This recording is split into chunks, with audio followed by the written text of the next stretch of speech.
ნიკა ფარულავა კოალიცია ცვლილებისთვის წევრი, ნიკა დავიწყოთ იმ თემაზე საუბრით, რაზეც ლაპარაკობდა წინასწომარი ნიკა ჩერქეზიშვილი, აი 100,000 ადამიანს ხომ არ დავტოვებდითო საარჩევნო პროცესის მიღმაო, როგორ გამოეხმაურებით აი პირველ სხდომას, რომელიც გაიმართა დედაქალაქის გარდა სხვა მუნიციპალიტეტებში, ისინი ვთქვათ არიან მაგალითად 2 დეპუტატი წარმოდგენილი თბილისის საკრებულოში, როგორია თქვენი გამოხმაურება, შეფასება, ისინი ამბობენ რომ აი ამ ბრძოლაში არაფერი არ იცვლება, იყენებენ ყველა ინსტრუმენტს რეჟიმის წინააღმდეგ. მოგესალმებით, მიესალმებით თქვენს მაყურებელს. ხო, პირველ დავიწყოთ იმით, რომ არანაირი 100,000 ხმა არ ყოფილა, ეს იყო 91,000 ხმა, უფრო ზუსტებით თუ ვიქნებით და ამ 9,000 ისე აკლებენ, გეგონება ჩემი კოალიციური პარტნიორი იყო გიორგი ახარია, რომელმაც ზუსტად 9,000 ხმა აიღო თბილისში და ბარიერი ვერ გადაალახა. რაღაც ისე იპარავენ ამ 9,000 ხმას, თითქოს არაფერი არ იყოს ეს 9,000 ხმა, ეს ერთი დაზუსტებისთვის. მეორე, როდესაც საუბრობენ იმაზე, რომ ჩვენ პოლიტიკის მიღმა არ უნდა დავტოვოთ ეს 91,000 ადამიანი რეალურად და თვითონ თავად უწოდებენ 100,000. ამას საუბრობს გუნდი, რომელიც პოლიტიკის მიღმა დატოვა მისმა 200,000 მომრჩეველმა წინა არჩევნებთან შედარებით და თან მეორე წუთს იძახის, რომ რაოდენობას არაერთი მნიშვნელობა არ აქვს, რამდენი დეპუტატი ვიქნებით აქო. სიამბულეში მე არ მიყვარს განსაკუთრებით მსგავსი ტიპის მსგავს ვითარებებში და მსგავსი ტიპის რეჟიმებთან წინააღმდეგობის დროს რაღაც პროცედურულ დემოკრატიებზე საუბარი და იქ ტექნიკურ სტადიებზე რა როგორ იქნება, მაგრამ ძალიან ბევრი კითხვის ნიშანი გაჩნდება და გაჩნდება ხო იმასთან დაკავშირებით რა შეძლებს რეალურად ეს ორი ადამიანი, იმიტომ რომ ჩვენ ნახეთ აქამდე 2020 წლიდან 2024 წლამდე ბევრად უფრო ფართო წარმოდგენილი ოპოზიციური სპექტრი, მათ შორის საქართველოს პარლამენტში არა თუ საკრებულოში, ამით კი არ ვამცრობ რაიმე მხრივ საკრებულოს როლს ან იმ ინსტიტუციას, რომელსაც ის უნდა წარმოადგენდეს ნორმალურ ქვეყანაში, მაგრამ რეალური და კონკრეტული შედეგები ვერ მივიღეთ, იმიტომ რომ სინამდვილეში რეჟიმი გადასულია იმ ფაზაში, რა ფაზაც საბოლოო ჯამში ქვია ამ ქვეყანაში ტოტალიტარული ტიპის სისტემის დამკვიდრება და ბოლომდე ჩაბეტონება. ამიტომ ეს განცხადებები, რაც ახლა ვისმენთ, სიამბულეში არის თავის მართლება. ყველაზე მარტივი ლოგიკა არსებობს, როგორ შეიძლება რაღაც იყოს არასწორი და შენი ქვეყნის მოქალაქეების უმრავლესობა თვლიდეს საპირისპიროდ. როგორ შეიძლება შენივე ამომრჩეველი, რომელზეც ამბობდი მთელი წინა საარჩევნო პერიოდის განმავლობაში, რომ შენი კვლევები ადასტურებენ, რომ არა თუ შენი ამომრჩეველი უფრო მეტი არიან მომხრე, მათი 200,000 არ მოვიდეს ამ არჩევნებს და მხარი არ დაგიჭერს, უბრალოდ უარყოს.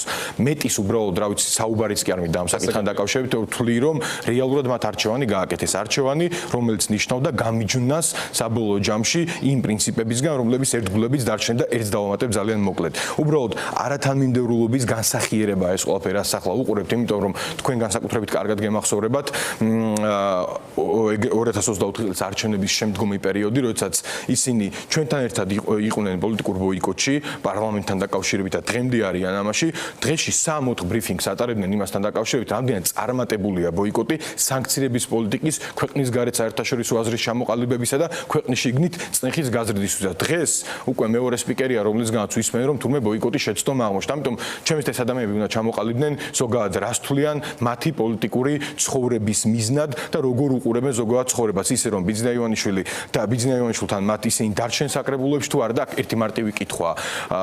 ბიძინა ივანიშვილის რეჟიმი რომ შეიცვლება და აუცილებლად შეიცვლება, ისინი ამ საკრებულებში მაინც რჩებიან, აღიარებენ ამ საკრებულების შედეგების შემდეგ, არ აღიარებენ, ანუ 4 წელი იქნებიან იქ თუ არა წარმოდგენილები, იმიტომ რომ მე დარწმუნებული ვარ, რომ ეს შედეგები ყველა ვარიანტში გაუქმდება, იმიტომ რომ ამ ქვეყანაში განსაკუთრებით 28 ნოემბრის შემდეგ არ არსებობს ზოგადად კონსტიტუციური პროცესი. შევეხოთ ასევე ნიკა პარტიების აკრძალვის თემას, არჩელი უკვე შესულია, თქვენც ხართ მთავარ სამიზნეში, წარმოადგენთ იმ პარტიას, რომლის აკრძალვასაც ოცნება გეგმავს. ჩვენ მოვისმინეთ ირაკლი კობახიძის მხრიდან ასეთი კომენტარი, რომ აი გიორგი გახარიას პარტია გადარჩა, თავი დაიზღვია აკრძალვას, უბრალოდ თავი გადაირჩინა იმით, რომ ისინი შევიდნენ პარლამენტში. და ასეთი კომენტარი მოვისმინეთ გიორგი შარაშიძის მხრიდან, ვერავის დავუწყებთ ბოდიშის მოხდას იმისათვის, თურმე როგორ გავბედეთ და ყველაფერი გავაკეთეთ, რათა ჩვენი აკრძალვის საბაბი ოცნებისთვის არ მიგვეცა, გაუგებარია პარტიების აღშფოთება, თავად აიკრძალეს თავი. დღეს მთელი ქართული ოცნების ყველა სპიკერი საუბრობს ზუსტად იმავეს, რაც ამ ბარიერვერ გადალახულმა თბილისის საკრებულოს თავმჯდომარეობის კანდიდატმა განაცხადა, რომ თურმე ჩვენ თვითონ ვერ ავიკრძალდით თავს, სიტყვებიც კი იდენტური აქვთ, როდესაც საუბრობენ რაც ქართულ ოცნებს. რა შეიძლება ვთქვა გიორგი ახარიასთან დაკავშირებით, ხო? ჯერ ერთი როგორც რეზო კიკნაძემ სინდის პატიმარმა დაარქვა, უფრო სწორი იქნებოდა გახარია გერმანისთვის და არა გახარია საქართველოსთვის და მეორე ყველაზე მნიშვნელოვანი რაც არის, ჩემი აზრით ისინი დაუბრუნდნენ იმ წიაღს რეალურად, სადაც არის მათ მათი ადგილი, ისინი ყოველთვის იყვნენ და ეს დაამტკიცეს უბრალოდ ჰქონდათ შანსი რომ ეს ესე არ ყოფილიყო, უბრალოდ იყვნენ ქართული ოცნების ერთი რიგითი ანასხლეტები და არა პარტია და ისინი ამ წიაღს დაუბრუნდნენ. ის ერთგვარი ფაზლი, რომელიც ამოვარდა ქართული ოცნებისგან, აი რომ ვაწყობთ ხოლმე, ბავშვობაში რომ ვაწყობდით ხოლმე რაღაცებს. ხო, აი ზუსტად იმ ფაზლში დააბრუნდნენ და აგერ ეს დადასტურდა ამ განცხადებითაც. ხო, ყველა განცხადება სინამდვილეში სულისკვეთებით უკვე სიტყვითაც კი იდენტურია. თურმე პარტიებმა თავად აიკრძალეს თავი და ამას თუ პარტიების აკრძალვის ჭრილში უყურებენ ეს კიდევ ცალკე ტრაგედია, იმიტომ რომ ვერ იაზრებენ სინამდვილეში რამდენად ეგზისტენციალური გამოწვევის წინაშე დგას დღეს ჩვენი სახელმწიფო და ამას მხოლოდ პარტიების აკრძალვად უყურებენ. იმას, რაც სინამდვილეში არის რეალურად საქართველოს მოქალაქეებისთვის საქართველოს მოქალაქის პასპორტის წართმევა. იმ თავარი დოკუმენტის წართმევა, რომელსაც აწერია, რომ ამ დოკუმენტის ფლობელს იცავს საქართველოს სახელმწიფო. იმიტომ რა არის ხო საქართველოს პასპორტია, საქართველოს მოქალაქე. თუ მას არ ექნა ამ ქვეყანაში მისი პოლიტიკური უფლებების რეალიზების საშუალება. თუ მას ამ ქვეყანაში არ ექნა იმის საშუალება, თავად განსაზღვროს, ვინ იქნება იმ ძალაუფლების განმახორციელებელი განსაკუთრებით რესპუბლიკაში, საპარლამენტო რესპუბლიკაში, რომელიც რეალურად მას ეკუთვნის. ხო, ვინ იქნება მისი წარმომადგენელი? რა არის საქართველოს მოქალაქის სტატუსი?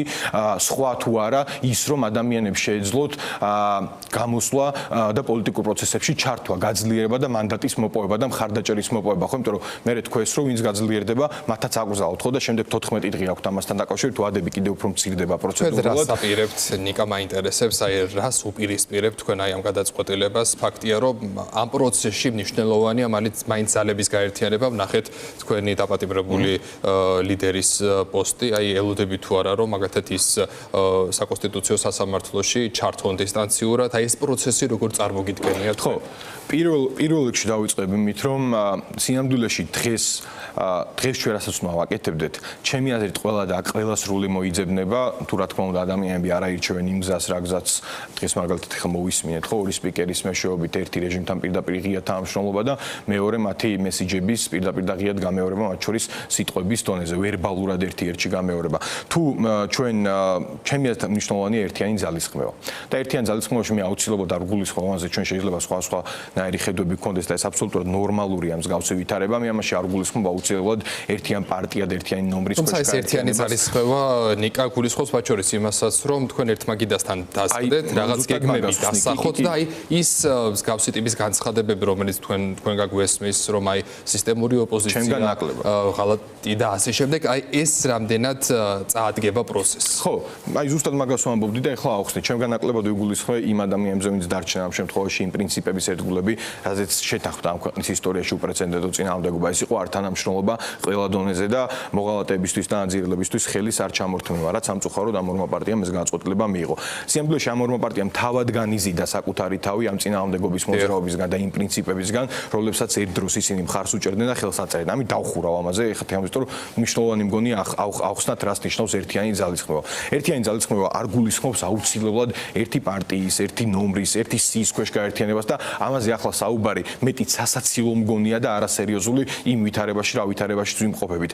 ერთიან ძალისხმევა შეიძლება გაერთიანდეს რამდენიმე მნიშვნელოვანი კომპონენტი. ეს არის ყველაზე მნიშვნელოვანი მე რაც გონია საინფორმაციო ველზე ერთიანი გზავნილებით, ერთიანი მესიჯებით ოპერირება იმისთვის, რომ ჩვენ შევძლოთ მათი ბინძური რუსული პროპაგანდის დამარცხება, რაც შესაძლებელია. ჩვენ ეს ერთხელ უკვე ვნახეთ პირველად რუსული კანონის დროს და ახლა ხედავთ უკვე სატელევიზიო რეიტინგებში, რომლებიც საჯაროა და მათ შორის ვატყობთ, ხო, როდესაც პრემიერი გამოდის, მაინც არავინ არ უყურებს, ანუ იკლებს მათი რეიტინგი მიუხედავად იმ ფინანსური რესურსზე, რომელიც გააჩნიათ. ამიტომ აქ მნიშვნელოვანია შეთანხმებული გზავნილები იმ ტყუილების გასანეიტრალებად, რომლებიც საბოლოო ჯამში შეცდომაში შეყავს ჩვენი მოქალაქეები. მაგალითად 2008 წლის ომთან დაკავშირებით, როდესაც რეზოლუციაზე საუბრობენ, სადაც რეზოლუცია საერთოდ არ ეხება იმ საკითხს, ვინ დაიწყო ომი. თუ ვინმეს აინტერესებს ეს სესია, საერთოდ არ სვამს ამ საკითხს, მათ შორის არც რუსეთთან დაკავშირებით, მაგრამ რუსეთზე ამბობს, რომ ის არის დამნაშავე ქართველების ეთნიკურ წმენდაში. მეორე კომპონენტი, რაც ამ ერთიან ძალისხმევაში, რაც მე მოვიაზრებ, ეს არის არა მხოლოდ პროდასავლური პარტიების ჩართულობა და ეს აქ შეიძლება საერთოდ მეორე ხარისხოვანი იყოს.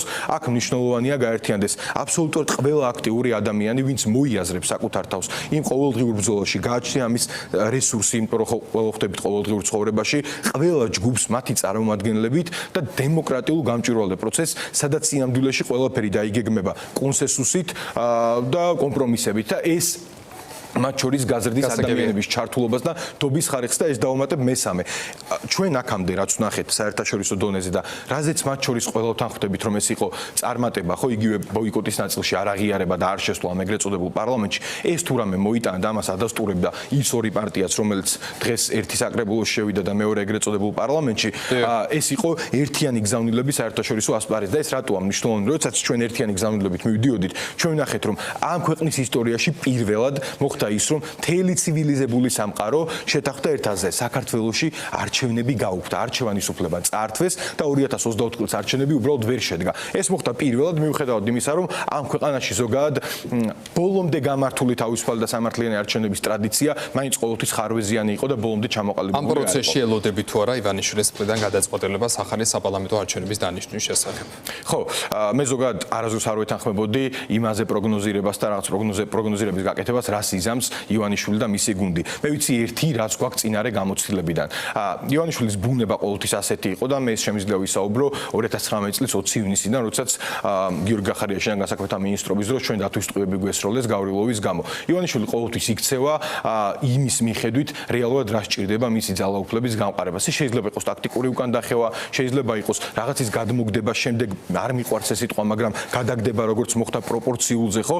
ამიტომ მე უფრო მნიშვნელოვანი მგონია სინამდვილეში განსაზღვროთ ის რა გზაზე ვდგავართ ჩვენ, რა ნაბიჯებს უნდა ვდგამდეთ და რა შეიძლება ამიტად გავფართოვდეთ. ამ გაფართოებისთვის და გამრავალფეროვნებისთვის არის მნიშვნელოვანი ეს ერთიანი ძალისხმევა და ძალიან მოკლედ მინდა შევეხო ნინო დათაშვილის საკითხს გუშინ ჩვენ საბედნიეროდ ის თავისუფალია გირაოს ქვეშ იმყოფება ახლა მე მინდა უბრალოდ ჩვენმა თანამოქალაქეებმა იცოდნენ და ეს მნიშვნელოვანი იცოდეს ყველამ.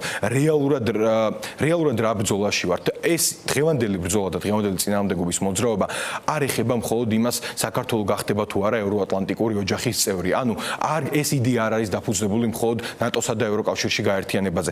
სინამდვილეში დღეს ამ ბრძოლის იდეა გადის ქართველობის დაცვაზე, ჭეშმარიტად ქართველობის დაცვაზე და ეს ორ кейსში გამოიკვეთა ყველაზე მკაფიო ზია ამაღლობელის და ნინო დათაშვილის. ორი ქალი დააკავეს ორ კაცზე თავდასხმის საბაბით. ერთმა საერთოდ თქვა ხიცილა რომ გამაწდა მატკინაო და ჩვენება მიცა მის წინააღმდეგ. ორივე ჯანმრთელობის მდგომარეობა იმდენად შეირყა რომ ზია ამაღლობელს 10%-მდე დაუვარდა მხედველობა და ნინო დათაშვილი სასწრაფოდ საოპერაციო ამ ორ კაცს არც ერთს არ მოსვლია აზრად რომ ეთქვა რომ გამოუშვით ეს ადამიანები ქალები გამოუშვით იმიტომ რომ სინამდვილეში ხო ჯერ რა ვიცი ამ ქალაქში და ამ ქვეყანაში ვერ გავივლიდი ჩემი ჩვენების საფუძველზე ან რა ვიცი ჩემზე თავდასხმის ბჭყალების საფუძველზე ქალი რო საპატიმროში გაეშვა და შემდეგ მისი ჯანმრთელობა ასე შერყეულიყო და საოპერაციოდ გადაიყვანთ პირდაპირ უკანონო პატიმრობიდან და რო ვიცოდეთ ხო ადამიანები გაუშვეს უკანონო პატიმრობაში ქალები მოსწყვიტეს შვილებს მოწყვიტეს მათ საქმიანობას მასწავლებელი და ჟურნალისტი და ორივე ჯანმრთელობის მდგომარეობა დღეს არის შერყეული. ეს არის სიამბლეში ბრძოლა ქართველობისთვის, კაცობისთვის, ადამიანობისთვის და ჭეშმარიტად ქართული ტრადიციებისთვის. თუ რამე არის არაქართული, არატრადიციული და ანტიქართული და ღიად რუსული, არის მათ შორის ქალებზე ძალადობა, ქალების დაპატიმრება და შვილებისთვის დედების მოწყვეტა. დიდი მადლობა